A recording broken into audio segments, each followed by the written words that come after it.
back to The Honest Edit. I'm Holly. This is Scarlett. We are coming to you today on a Monday, so I'm not quite awake yet. I'm still having coffee, and it's like 11 o'clock, so cheers. Today we are talking about clutter versus chaos and knowing the difference and why it matters. So thanks for joining us again, and we're going to just hop into it. So we thought this was important because what we run into is that these are two different things. Clutter is different than chaos. Mm-hmm. So it's like you're cleaning your house and you feel like it's really clean, but it still feels overwhelming. Mm-hmm. Or there's stuff everywhere, but you feel like you're managing it and everything is well put together. The difference, I feel like, is just how you feel. Like, there could be a house that to somebody else could look cluttery, but then, you know, you feel like you're operating at a higher level. Like, you're doing your day-to-day and you're perfectly fine. Right. But then there are homes where it is cluttery and then it feels chaotic. So it's like, what's the difference between the clutter and the chaos, right? So I would say clutter is like physical stuff, like an excess. There's too much stuff. There's not a space for it. It's sitting out. It's overstuffed closets. It's junk drawers that don't close. It's like piles of random stuff that don't necessarily have a home. And it's something you can see. Mm-hmm. Clutter is something that you can see, whether you feel okay about it or not, but you can see it. Yeah. And the chaos is, you know, we've talked about this before. It's really just a stress.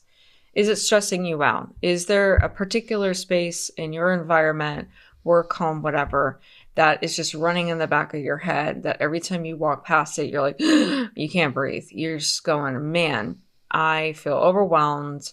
And that can signify a lot of different things. Maybe you feel like you're always running late.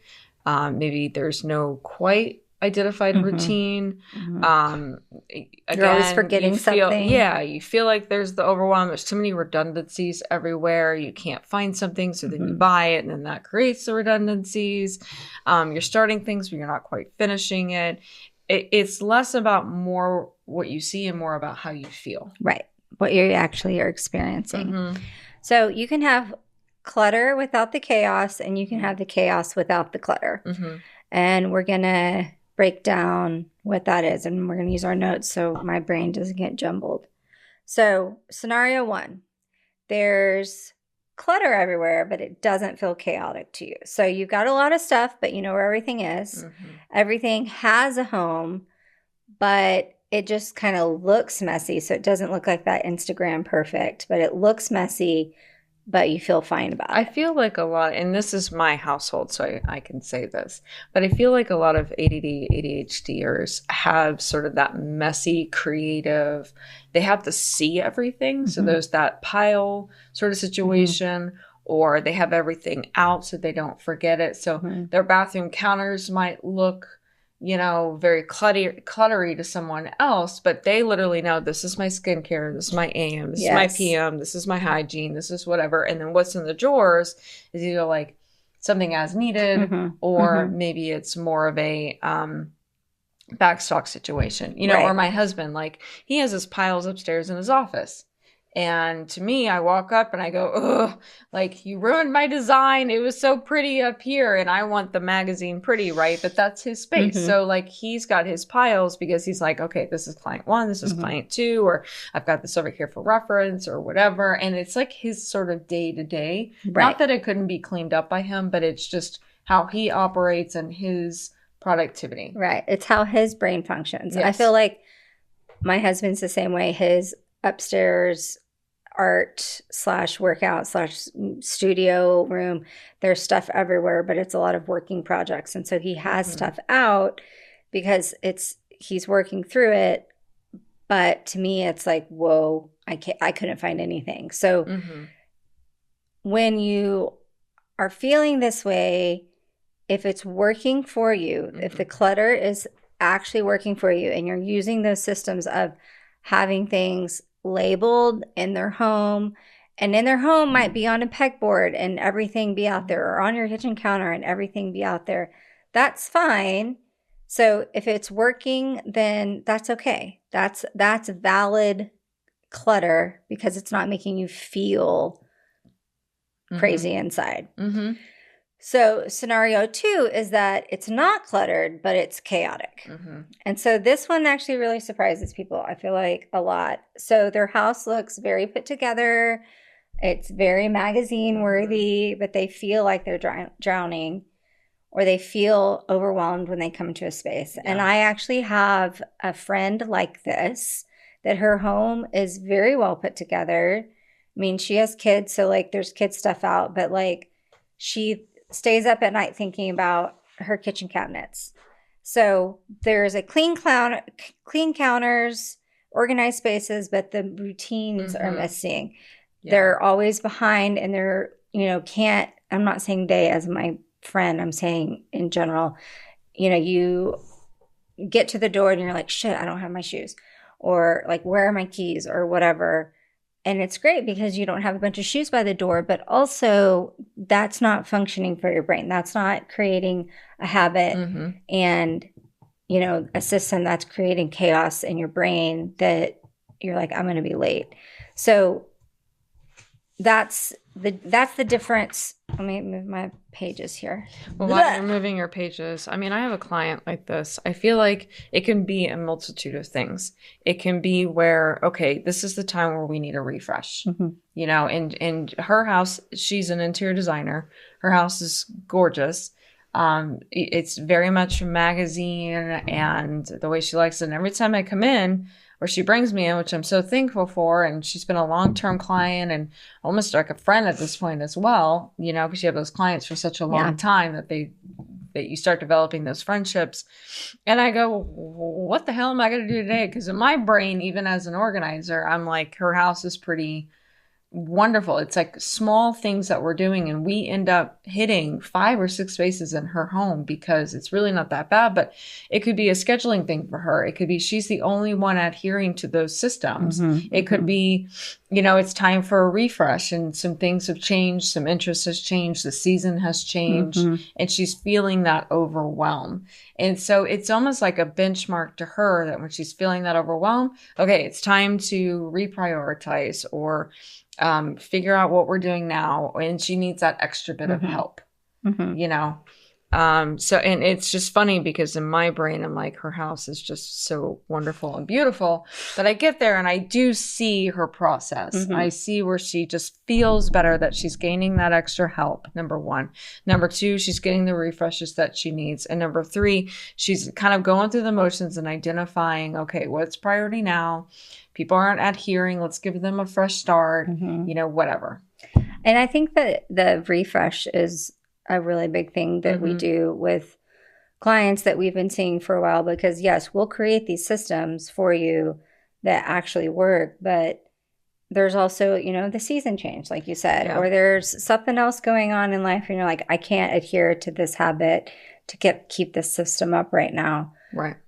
Or, you have a new little one in your life, or somebody moves in. So reminding yourself that, like, I don't know, we say like spring cleaning or like cleaning before the holidays or whatever, but those times are go back through and see, is this space now cluttery and it's making me anxious because things aren't going back. Like, what if we don't need 5 scissors in this drawer? Or what if, okay, we haven't used this in 6 months. This needs to go in another space, or it needs to go in the trash, or we should donate this. Yeah. So those are very helpful to go back through. And I feel like I just redid Max's room again. And this has been an ongoing, like, now he's going to start first grade and he needs a desk and he needs somewhere that he can write and do his cursive and do his maths and all of that. And kids' spaces change the fastest. They change the fastest. Yeah. And it's, and I also don't want to be on the floor anymore. And so we went through and did a refresh and started something over. And so now all of the clutter and the chaos too of all the Legos on the floor, now they're up on the desk and we don't have, like, I'm not walking into just stuffing on the floor all the time. So we've transitioned. So that's a good It's a good thought to just do the refresh and just make sure that like these spaces actually still work. And touching on that, like, because you said spring cleaning. So refreshes for people, because I help clients with a lot of like scheduling routines and checking in for yourself. And what that could look like is maybe weekly, you're looking around the house and you're kind of refreshing in terms of let's put things back to where they were in the system. But then a refresh for us, and when they bring us in, could be like monthly, could be quarterly, and it could be seasonally, because we do seasonal change outs or monthly refreshes with, you know, a particular space that just everybody's kind of involved. It's maybe as a community space that gets messy really, really fast. You know, that one client, her garage always seems to really need that monthly refresh because she's got 2 boys. And they're, you know, her husband and the 2 boys are very, very active, and they're all into sports, and they're all into recreational activities and buying the latest, greatest toy. And so that's something that needs more of a refresh monthly versus maybe her closet, which she's only in her space. Right. And that could just be like quarterly. Or maybe it is that seasonal change out where we're going with the seasonal flow. Right. You know what I mean? Right. So you need to kind of determine and then schedule and set a reminder. It's almost like changing your air filter. You need to change your air filters every 3 months, right? So for me, and I'm literally buying a new house right now. I bought a new house. It's kind of weird to say, I bought a new house. I'm setting all of those scheduled reminders now because I don't want in 5 months to be like, oh, I forgot. I got to change the damn air filters. And not only that, but now I have to like flush the line to clear it of algae and put some vinegar crap in. I don't even know what that is. So I got to learn that. Extras. Yeah. It's amazing when you buy a new house, all the extras that come along with it, especially these high-tech homes. Yes. Because it's new. So I think scheduling it out and just taking that moment to sit down and go, okay, what does it look like for my household? And then go from there. Yeah.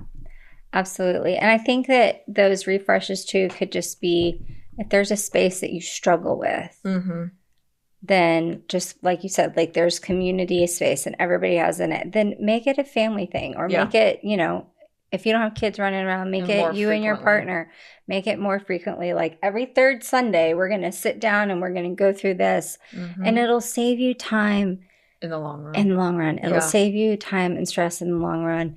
And then you can get really efficient with it. And then you don't have to feel that chaos in your body. Because I think there's like this weird norm that clients feel like they should just do this once a year or spring cleaning. That's what brought this all up in my head when you said spring cleaning. And this happened.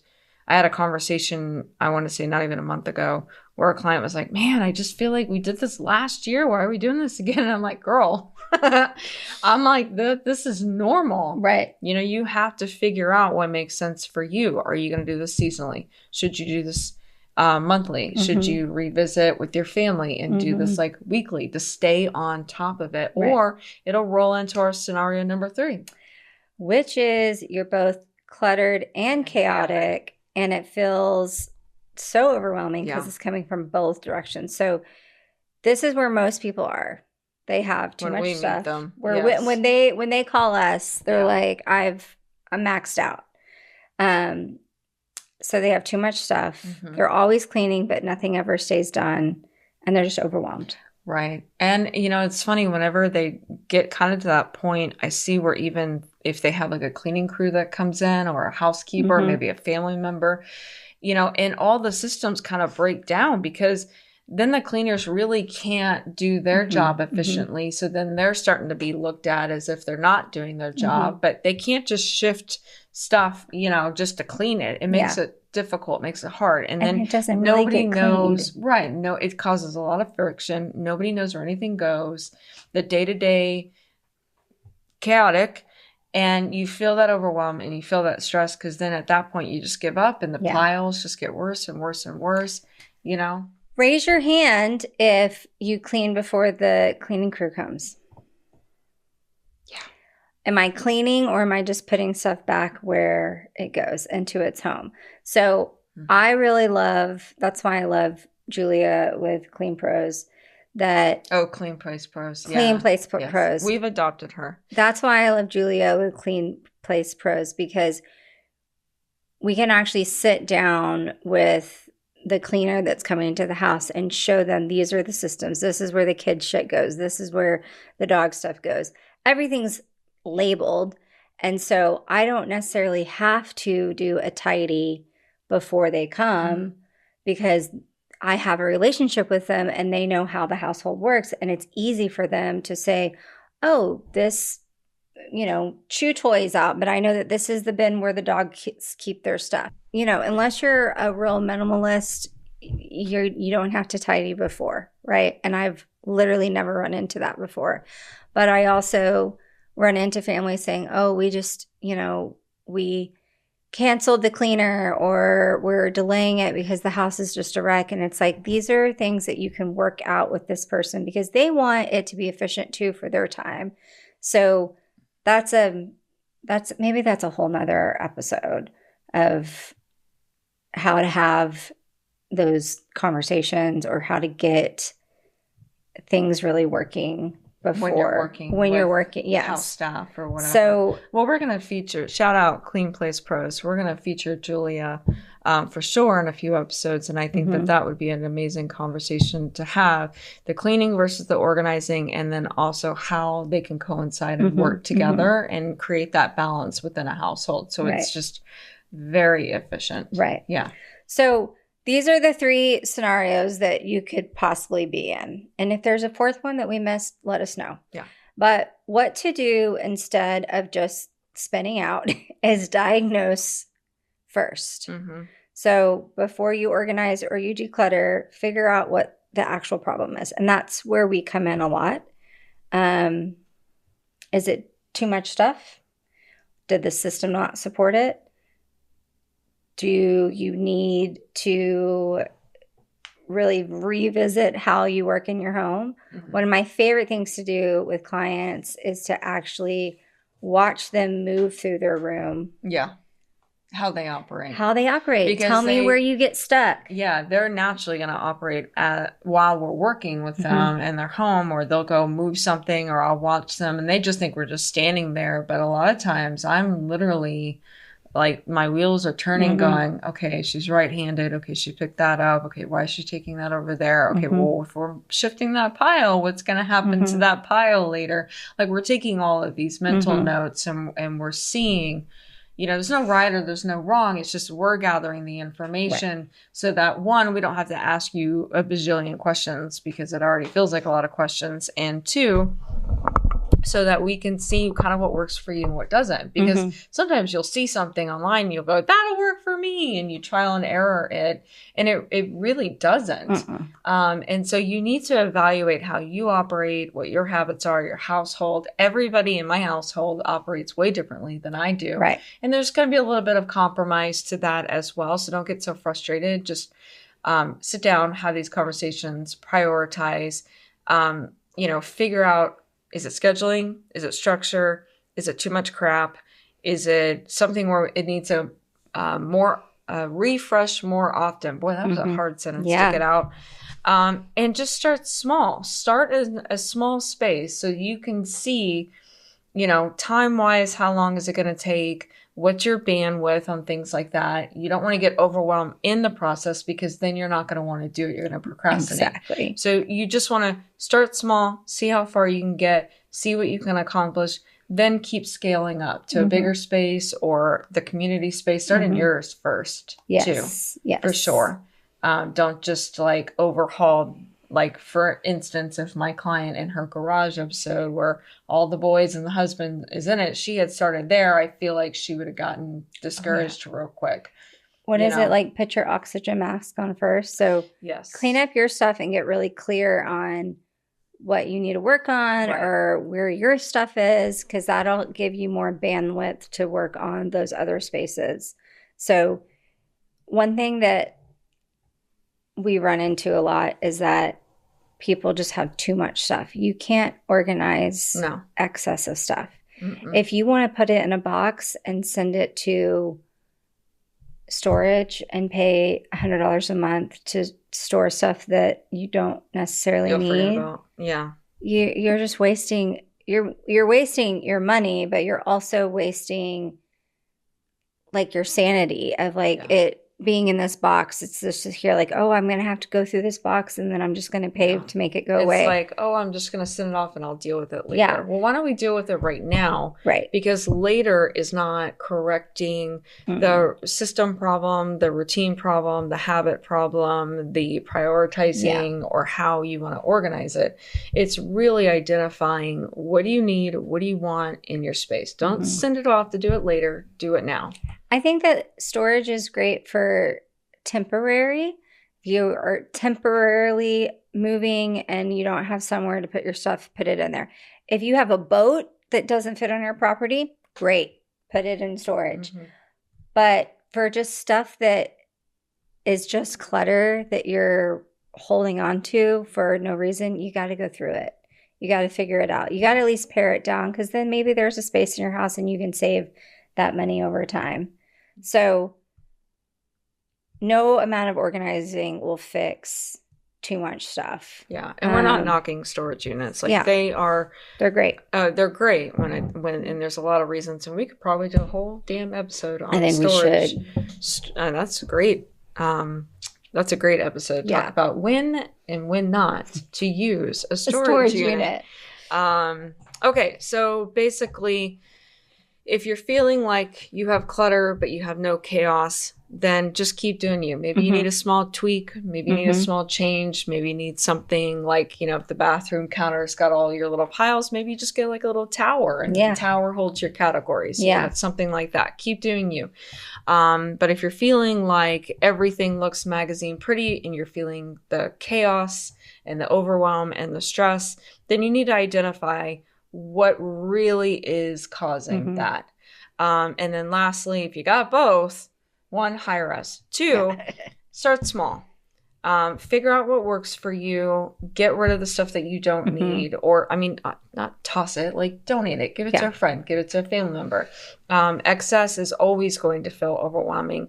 And so you want to identify really what works for you in your space and then also how you operate your day-to-day. Right. So that is the conclusion of our episode. Thanks for joining us. Stay tuned for the next episode.